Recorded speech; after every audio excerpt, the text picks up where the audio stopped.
वापस से ट्राई करते हैं। हेलो दोस्तों, आप सभी का स्वागत है एनीमे की इस दुनिया में। तो इस एपिसोड की स्टार्टिंग क्लासरूम को दिखाने से होती है, जहां पर सारे स्टूडेंट्स आने वाले नए ट्रांसफर स्टूडेंट के बारे में बात कर रहे थे कि वो कैसा होगा, क्या वो हैंडसम होगा या फिर नहीं, फलाना ढिमाका। तो वहीं क्लास के बाहर टीचर न्यू ट्रांसफर स्टूडेंट से कहते हैं कि कोई बात नहीं, सब कुछ ठीक हो जाएगा, मुझे पता है कि तुम कर लोगे। अब उन्होंने ऐसा इसलिए कहा क्योंकि अगले ही पल क्लास में एंटर होते ही हमें पता चलता है कि वो जो नया ट्रांसफर स्टूडेंट है ना, वो गंजा है भाई साहब, गंजा। और उसे देखकर सभी स्टूडेंट्स के खड़े अरमानों पर पानी फिर जाता है। आगे वो स्टूडेंट एकदम दबी आवाज में और पूरे लो कॉन्फिडेंस के साथ सभी स्टूडेंट्स को इंट्रोडक्शन देते हुए अपना नाम अकुत्सु बताता है। साथ ही में वो अपने गंजेपन की कहानी भी सुनाता है कि वो कैसे गलत दवाइयां यूज करने की वजह से गंजा हो गया, जिसे सुनकर वहां बैठे सारे स्टूडेंट्स उसके लिए सिंपैथी दिखाने लगते हैं। ओ, बहुत बुरा हुआ यार इसके साथ तो।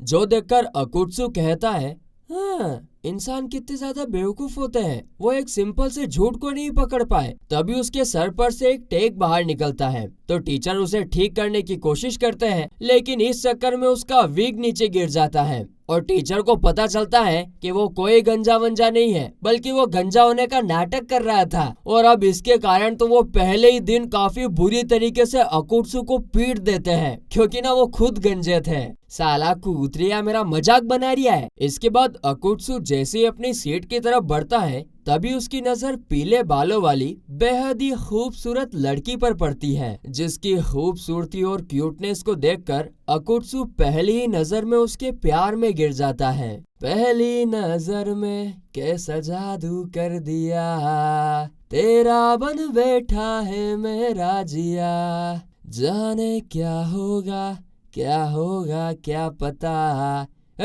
गाना बंद कर। और फिर तो पूरी क्लास में वो उसी के ख्यालों में डूबा रहता है, उसी को देखता रहता है, उसी के बारे में सोचता रहता है। और फिर वो मन में कहता है, हे भगवान, बस एक बार दिला दे, तेरे 100 नारियल चढ़ाऊंगा।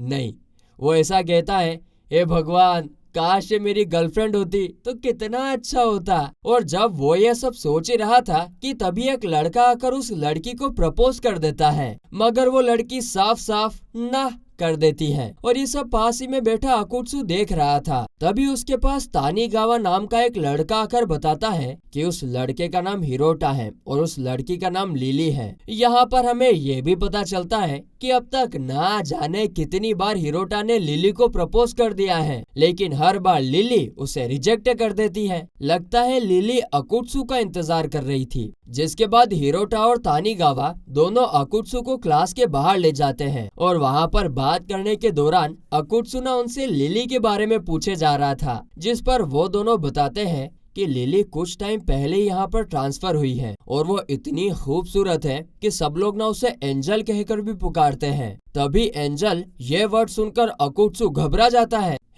एंजल वर्ड सुन के क्यों घबराया?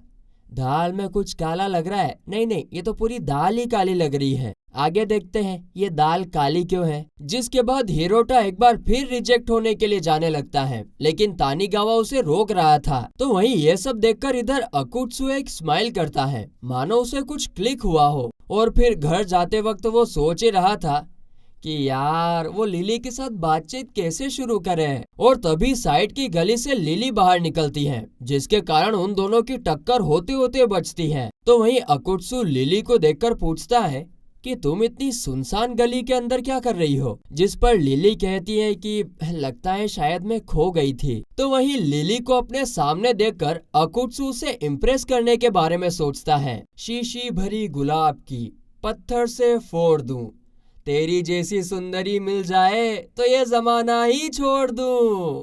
अरे नहीं यार, उसको ना कोई ढंग की लाइन ही नहीं मिल रही थी जिससे वो उस पर लाइन मार सके। और फिर इस चक्कर में ना वो जोर से अपना नाम ही बता देता है, जिसे सुनकर लिली कहती है, तुम तो काफी फनी हो अकुत्सु। है, इसमें क्या फनी है भाई? और फिर वो अपना इंट्रोडक्शन देती है और उससे हाथ मिलाने के लिए अपना हाथ आगे करती है। तभी अकुत्सु देखता है कि उसकी स्लीव्स फटी हुई थी और पूछने पर भी लिली ठीक से कोई जवाब नहीं देती है। कुछ तो गड़बड़ है रे बाबू मोशाय, क्योंकि लिली ना तुरंत बात बदलकर अकुत्सु को चाय के लिए पूछती है, जिस पर अकुत्सु का दिल बाग बाग हो जाता है और वो तुरंत हाँ कर देता है। अरे चाय के लिए कौन मना करेगा। और जब वो दोनों साथ में चाय पीने के लिए जाते हैं तब हम देखते हैं कि लिली की हाइट अकुत्सु की आधी भी नहीं होती है। यार इन दोनों की जोड़ी कैसे जमेगी फिर।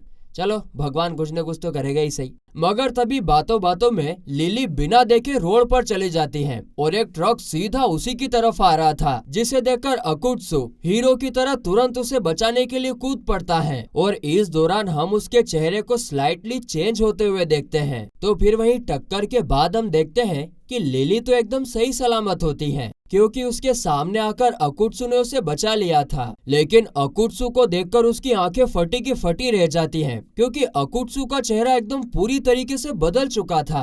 1 मिनट में हालात बदल गए, जज्बात बदल गए, सब कुछ बदल गया। उसे देखकर वो एक अजीब सी स्माइल करती है और फिर तुरंत अकुत्सु को पार्क की तरफ लेकर जाती है, जहाँ पर बातों बातों में घबराते हुए लिली उससे पूछती है कि आखिरकार तुम हो कौन। तुम्हारे ये अजीब से कान और उस टाइम तुम्हारा बदलता हुआ रूप देखकर मुझे ऐसा लगता है कि तुम कोई इंसान नहीं हो। जिसे सुनकर अकुत्सु एकदम घबरा जाता है कि कहीं लिली को उसके बारे में पता तो नहीं चल गया। लेकिन तभी वो देखता है कि इसके बावजूद भी लिली ना एकदम शांति से बैठी हुई थी, जिसे देखकर वो खुद खड़े होकर उसे अपना असली रूप दिखाते हुए कहता है कि वो असल में एक डीमन है। वो ना किसी काम से ह्यूमन वर्ल्ड में आया है। वो ये भी बताता है कि उसका घर हेल यानी नर्क काफी ज्यादा खतरे में है, क्योंकि इस वक्त वहाँ पर एंजल्स और डीमंस के बीच में जंग चल रही है। और ये सुनकर फिर हम अच्छे से समझ जाते हैं कि स्कूल में एंजल का नाम सुनकर वो इतना ज्यादा क्यों घबरा गया था। इसके बाद वो ये भी कहता है कि अगर उसने जल्द ही कुछ नहीं किया ना तो नर्क हमेशा हमेशा के लिए खत्म हो जाएगा। और मुझे मेरे सीनियर्स ने यहाँ पर ऐसे पर्सन को ढूंढने के लिए भेजा है जो नर्क की गद्दी को संभाल सके और सब कुछ ठीक कर दे।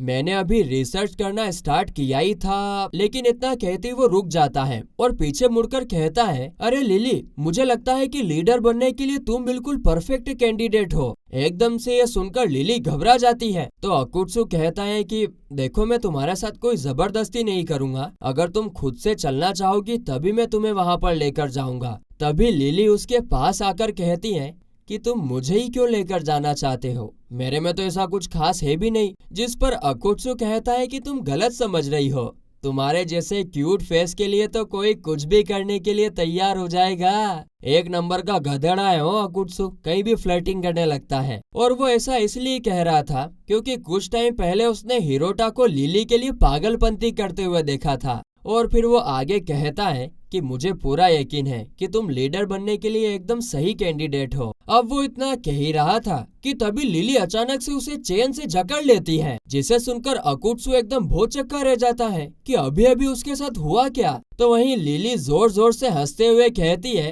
कि तुम्हें क्या लगा था कि तुम मुझे इतनी आसानी से मना लोगे। और तभी उसके सामने एक फीदर आकर गिरता है, जिस पर अकुत्सु उससे पूछता है कि आखिरकार तुम हो कौन। और जब वो सर ऊपर उठाकर देखता है तो लिली और कोई नहीं बल्कि खुद एक एंजल होती है। वाह साहब वाह, गई भैंस पानी में। अब एक एंजल को देखकर तो अकुत्सु यानी कि डीमन के तो पूरी तरीके से होश ही उड़ जाते हैं। उसे समझ ही नहीं आ रहा था कि अब वो क्या करे भाई साहब। और इसीलिए सबसे पहले तो वो चेन्स को तोड़ने की कोशिश करता है, जिसे देखकर लिली कहती है कि इसका कोई फायदा नहीं होगा, इसे मैंने खुद बनाया है। इसकी ताकत और लचीलेपन को मैं कंट्रोल करती हूँ, तुम इसका कुछ नहीं बिगाड़ पाओगे। जिसके बाद वो अकुत्सु के पास जाकर उसकी आंख पर मुक्कियां मारने लगती है। और तभी अकुत्सु की नजर उसकी फटी हुई स्लीव्स पर जाती है, जिसे देखकर लिली कहती है कि तुम इसके बारे में सोच रहे हो। दरअसल तुमसे टकराने से पहले मैं उस सुनसान गली के अंदर तुम्हारी प्रजाति के एक डीमन के साथ लड़ रही थी, और थोड़ी ही देर बाद मैंने उस भेड़िए को एक छोटे से पपी में बदल दिया था। वैसे अब मुझे तुम्हारे साथ क्या करना चाहिए। वो इसके बारे में सोच ही रही थी कि इधर अकुत्सु का गुस्सा 7वें आसमान पर पहुंच चुका था उसकी ये कहानी सुनकर, जिसके तुरंत बाद तो वो लिली के बनाए हुए चेन्स को तोड़कर उसके ऊपर अटैक कर देता है। और इसके कारण वहाँ पर काफी बड़ा धमाका होता है, लेकिन इस धमाके से लिली बच गई थी।